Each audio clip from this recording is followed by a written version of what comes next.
Mr. Clarke, the trend in movie making nowadays seems to be to go for realism. When you're making a movie about the year 2000 or better, how do you try for realism? How do you know it's going to be real in that year? Well, the first thing, if you're going to try for realism on a movie like this, you've got to start with $10 million. That's the prime requirement.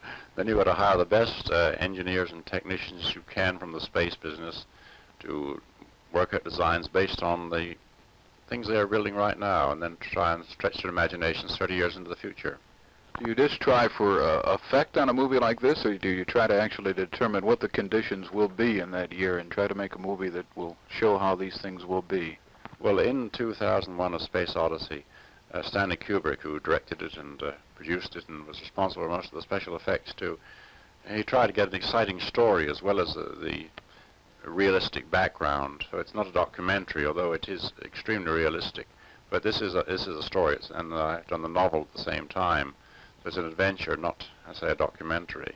Where do you get your ideas for something like this, for the novel or for the movie? They usually ask me, where do you get those crazy ideas?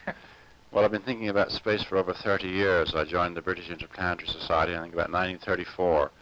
And, of course, I read an enormous amount of science fiction as well as science fact. And this all sort of stirs up inside me, and the ideas come out.